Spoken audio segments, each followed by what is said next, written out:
Olá, bom dia. Está começando o Eldorado Expresso, que traz para você os principais destaques das plataformas do Estadão nesta quinta-feira. Carol, bom dia. Bom dia, Raíssen. Bom dia a todos. E começamos com o Supremo em pauta. O Supremo Tribunal Federal retoma hoje aquele julgamento iniciado ontem que pode até anular algumas sentenças da Lava Jato, caso haja uma mudança de entendimento em relação ao momento em que delator e delatado, que são réus no processo, devem fazer suas alegações finais, aquele momento final antes da sentença do juízo. Foi um caso específico lá do ex-presidente do Banco do Brasil, da Petrobras, Aldemir Benjini, julgado na segunda turma.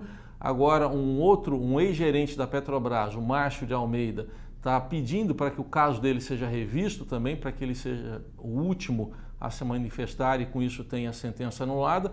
Bom, é um termo muito jurídico que está sendo discutido, mas ontem o ministro Edson Fachin, que é o relator do processo lá no Supremo, votou contra essa tese, contra a possibilidade de voltar atrás e ter que fazer de novo todas as alegações finais, o que poderia implicar em anulação de julgamentos. O julgamento será retomado hoje e pode impactar em vários casos, inclusive no do ex-presidente Lula. A gente acompanha com a nossa reportagem lá direto do STF. Toma posse hoje o novo Procurador-Geral da República, Augusto Aras, numa cerimônia, inclusive, em Brasília, que conta com a presença do presidente Jair Bolsonaro, que já retornou de Nova York. Essa cerimônia foi marcada após a CCJ, uma sabatina em que ele respondeu às perguntas dos senadores na Comissão de Constituição e Justiça, uma sabatina bastante tranquila até, nos moldes em comparação a outras que a gente já observou, sem grandes embates, sem grande oposição e perguntas em que ele, na verdade, se saiu muito bem nas respostas. Falou sobre a independência do Ministério Público, falou sobre Lava Jato, que é uma operação que foi bem conduzida, mas pode melhorar também, desde que pessoas mais experientes, cabeças brancas tomem a frente. Enfim, parece ter agradado bastante os senadores, porque no plenário ele teve uma votação bastante expressiva, 68-10. O mandato dele é de 2 anos. Outro destaque do dia vai para um alerta em reportagem especial publicada pelo Estadão.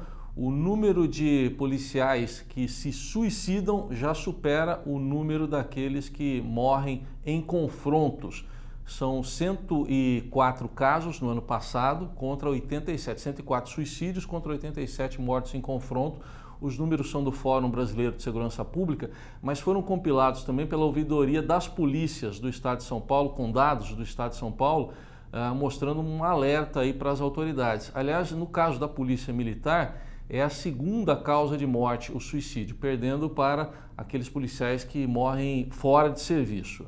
Agora, na Polícia Civil, é a primeira causa de morte, o suicídio. O alerta foi feito à Secretaria da Segurança Pública, destacando pontos como estresse, a pressão no trabalho, depressão. A Secretaria da Segurança Pública de São Paulo respondeu dizendo que os policiais já têm apoio psicológico, mas que vai avaliar as orientações da ouvidoria da polícia.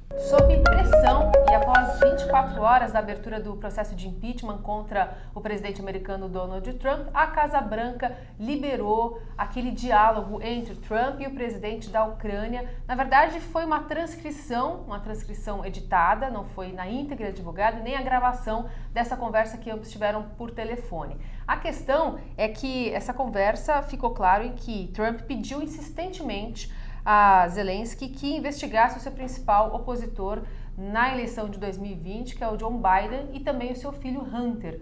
Isso mexe bastante com os ânimos ali nos Estados Unidos. A correspondente do Estadão em Washington, Beatriz Bula, está acompanhando e traz também as repercussões dessa transcrição hoje lá no Congresso.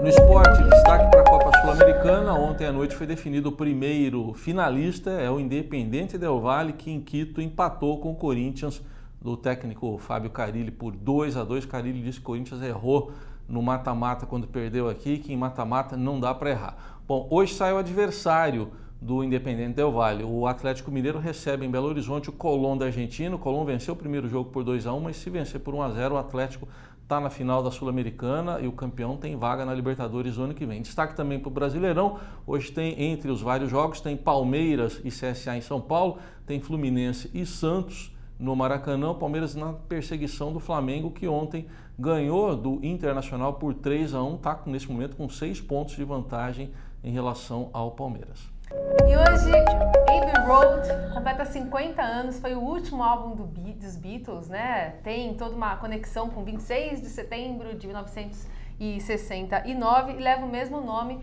né, do estúdio e também da Rua de Londres.